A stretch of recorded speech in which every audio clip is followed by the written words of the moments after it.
અમદાવાદ શહેરના પૂર્વ વિસ્તારના જુદા જુદા પોલીસ સ્ટેશનોમાં નોંધાયેલ જુદા જુદા ગુનાઓમાં વોન્ટેડ આરોપી અભિષેક ઉર્ફે શૂટર સંજયસિંહ તોમર નાનો ઘણા સમયથી ફરાર હોય તેને પકડી પાડવા સારું શહેર ક્રાઇમ બ્રાન્ચની જુદી જુદી ટીમો કામ કરતી હતી। આજરોજ સદર આરોપી શિવમ આવાસ મકાન x wing flat number 505 Odhav Ahmedabad ખાતે હાલ રહે છે અને ત્યાં હાજર છે। જે બાતમી આધારે અમદાવાદ ક્રાઇમની ટીમ તેને ત્યાં પકડવા માટે જતા આરોપીએ ઘરનો દરવાજો અંદરથી બંધ કરેલ હોય તે દરવાજો ખખડાવી ખોલવા માટે સૂચના કરતા આરોપીએ દરવાજો ખોલેલ નહીં અને સદર ફ્લેટની રસોડાની ગેલેરીમાંથી પાછળ આવેલ પાળી ઉપર ઊભો રહી ગયેલ હતો અને અમો ટીમ સાથે દરવાજો બળ પ્રયોગ કરી ખોલી ફ્લેટમાં પ્રવેશતા તે રસોડાના ભાગે જોવા મળેલ હતો। આરોપી અમોને જોઈ પાળીની એકદમ કિનારે ઊભો રહી પોતાના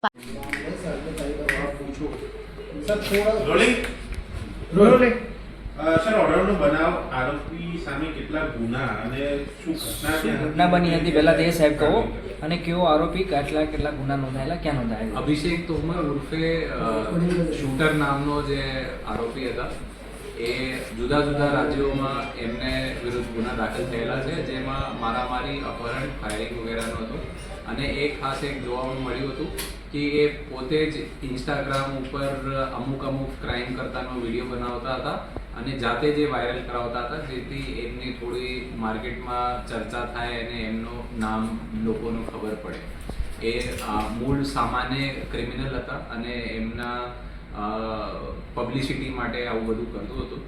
અને એ જ્યારે સવારે પોલીસ એમનો ક્રાઇમ બ્રાન્ચ ટીમો પકડવા ગઈ ત્યારે 5મા માળા ઉપર હતા। 5મા માળામાં જ્યારે એમને કોર્ડન કરવામાં આવ્યું ત્યારે એ બાથરૂમની બારીથી બહાર જઈને કોર્નર ઉપર બેસી ગયા અને ત્યાંથી કૂદીને પોલીસ ઉપર ચીમકી આપતો હતો કે એ સુસાઇડ કરી નાખશે, જેથી એમની અટકાયત નહીં થઈ શકે।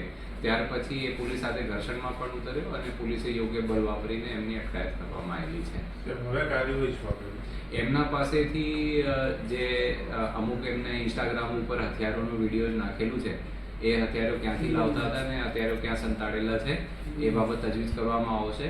અને એમને પાસેથી અમુક છરી પણ આપણે મળેલી છે, જેમની અમે નોંધ સ્થાનિક પોલીસમાં પણ કરાવી દીધી છે। સાહેબ, આજે ટીમ પકડવા ગઈ એ આ જ અનુસંધાને કે રથયાત્રા પહેલાની કામગીરી કે શું?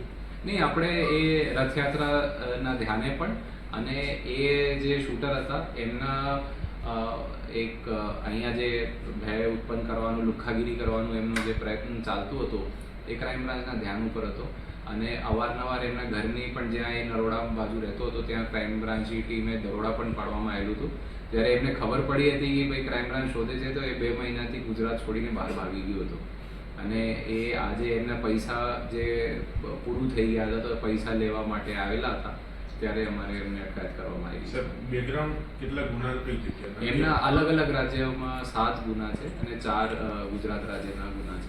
સાહેબ, એ વિડીયોમાં કહેતા કે મને ફસાવવામાં આવે છે, મને ભરામારી આગળ શું થશે મને ખબર છે, એ કહેવા શું માગતો હતો? એ આપ એમના જે ઇન્સ્ટાગ્રામ અકાઉન્ટ ઉપર જે પ્રમાણના એ વિડીયો વાયરલ કરતા હતા એ બધા જોઈ શકે છે અને એ જે આક્ષેપો કરે તો એ પોલીસને ઉપર કાયદેસર બાધા આપે કાર્યવાહીમાં એવા એમનો પ્રયત્ન હતા।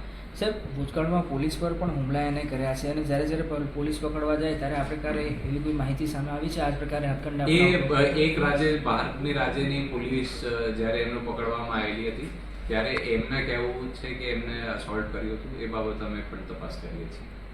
Thank you. ઓકે।